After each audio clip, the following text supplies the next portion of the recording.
नमस्कार, आप देख रहे हैं कल का बाजार। आपके साथ मैं हूं विपिन भट्ट, लेकर हाजिर हैं आपका मनपसंद शो, जहां आपके निवेश और ट्रेडिंग से जुड़े सभी सवालों के जवाब हम देते हैं। बहुत सिंपल है, हमसे सवाल पूछने का तरीका नंबर नोट कीजिए 7045220000। आप सीधा व्हाट्सएप कीजिए हमें, सिंपली आपका शेयर की क्वांटिटी, किस भाव पे लिया है, और बाकी हम पे छोड़िए। इसके अलावा और भी माध्यम है, फेसबुक और एक्स पर हम लाइव हैं, तो जो दर्शक हमें डिजिटली देख रहे हैं, आप यहां पर सीधे कमेंट बॉक्स में जाके अपने सवाल पूछे, उनके भी जवाब हम यहीं इसी शो में लाइव देंगे आपके लिए। और ढेर सारी बातें अब होंगी कल के बाजार के लिए कि वहां आपको कैसी स्ट्रैटेजी बना के चलनी चाहिए। आज हमारे साथ कार्यक्रम में शामिल हो रहे हैं इंडिपेंडेंट एनालिस्ट सर्वेंद्र श्रीवास्तव साहब। सर, बहुत बहुत स्वागत है आपका। तो आप बातें करेंगे आपसे, सवाल जवाब होंगे और साथ में कल की स्ट्रैटेजी भी। उससे पहले दर्शकों को थोड़ा बता दें आज के बाजार का क्या रहा। फिर निफ्टी एक्सपायरी में आज बाजार में उतार चढ़ाव देखने को मिला। सेंसेक्स निफ्टी ऊपरी स्तर से फिसलकर बंद हुए। सेंसेक्स 100 पॉइंट हालांकि चढ़ा और 81,445 पर, तो निफ्टी 21 पॉइंट चढ़कर 24,857, लेकिन कल ये 24,999 तक चला गया था। उम्मीद थी आज 25,000 का शिखर आएगा, लेकिन ऐसा हो नहीं पाया। बहरहाल मिड कैप और स्मॉल कैप शेयरों में खरीदारी रही। एनर्जी, पीएससी, ऑटो इंडेक्स में बढ़त रही। वहीं एफएमसीजी, फार्मा और आईटी शेयरों में आज दबाव का दिन था। तो नटशेल में ये आज का बाजार। इसके अलावा शाम होते होते जो नंबर्स आते हैं ना, एफआईआई और डीआईआईज ने आज के बाजार में किस तरह का रुख अपनाया। तो एफआईआईज ने आज बिकवाली की 5,598 करोड़ रुपए से ज्यादा की। उनके सामने डीआईआईज खरीदारी करते हुए नजर आए, 5,565 करोड़ रुपए से ज्यादा की। तो ये था आज का बाजार और एफआईआईज और डीआईआईज के आंकड़े।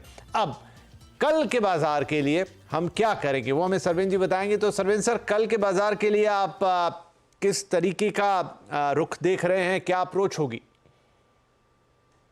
Very very good evening Vipin ji. दर्शकों को भी बहुत बहुत यहाँ पे आभार। और यहाँ पे देखिए, थॉट ये है कि जो हमने पकड़ा कि ये जो रेंज ब्रेकआउट हुआ है 24,600 का, आई थिंक थॉट तो फिलहाल यही बना है कि 25,000 का जो सिल्वर जुबली है इसको मनाना है, ऐसा अभी मेरा मानना है नेक्स्ट हफ्ता 10 दिन के लिए। बट वो जो हम बोलते हैं, इंग्लिश की कहावत है, मैं हमेशा रिपीट करता हूँ कि there are too many slips between the cup and the lip. तो वो एक चार आने से एक जो है वो नहीं आया। 0.25 चार आना भी पूरा नहीं है, 0.25 ऑन अ बेस ऑफ 25,000, वो 24,000 के बेस पे वो नहीं आया किन्हीं कारणों से वो स्तर। तो आई थिंक कई बार होता है, बाजार नर्वस हो जाता है बड़ी उपलब्धियों के थोड़ा पहले। तो आई थिंक थॉट अभी भी वही रहेगा कि 24,500 24,600 की तरफ, अगर 24,600 की तरफ कुछ अगर एक छोटा करेक्शन आता है तो उसपे 24,480 के स्टॉप लॉस से मेरे हिसाब से एक बार लेना चाहिए। और नेक्स्ट हफ्ता 10 दिन के लिए व्यू ये निकाल रहे हैं कि भाई 25,200 के टारगेट्स रहेंगे, क्योंकि एक 600 पॉइंट का रेंज ब्रेकआउट निफ्टी में रहा है। बट यस, जैसे आपने बोला, बाजार थोड़ा सा मिक्स बैग हो गया है और अब थोड़ा थोड़ा हर चीज अपने हिसाब से अलग अलग चल रही है और सारी कुछ चीजों में जो कॉन्ग्रुएंस है वो नहीं मिल रहा है। अलग अलग सेक्टर, अलग अलग स्टॉक्स अलग अलग कर रहे हैं, तो वो रहेगा मेरे ख्याल से। बट यस, नेक्स्ट हफ्ता 10 दिन के लिए थोड़ा सा ध्यान ये है कि एक बार 25,000 हो जाए तो सिल्वर जुबली सेलिब्रेट कर ले।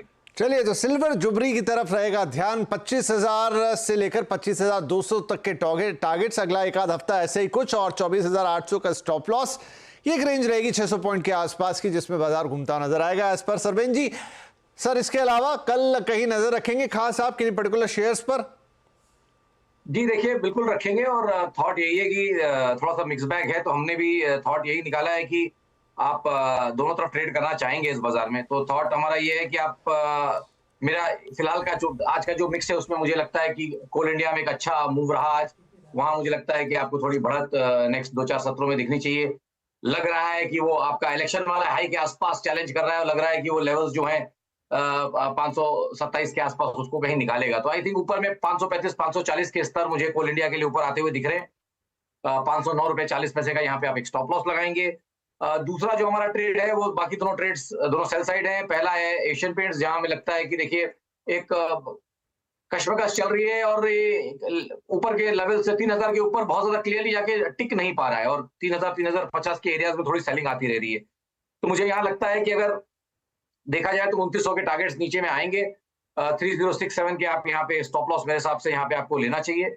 And last but not the least, I think Eicher motor में भी मुझे कुछ ऐसा ही लग रहा है कि थोड़ा सा ओवरबॉट हो गया है और यहाँ मुझे लगता है कि थोड़ी एक गिरावट यहाँ पे एक पॉसिबल है। तो आइशर मोटर में भी बेचने की राय है। और यहाँ थॉट ये है कि नीचे में आपको तकरीबन 4850 के लेवल्स यहाँ आते हुए दिखने चाहिए।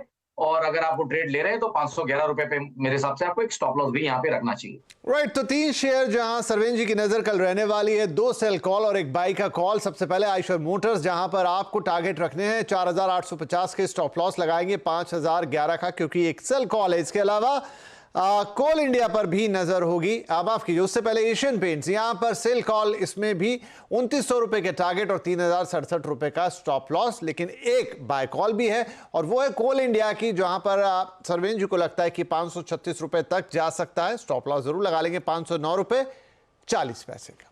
ठीक है जी, ये 3 स्टॉक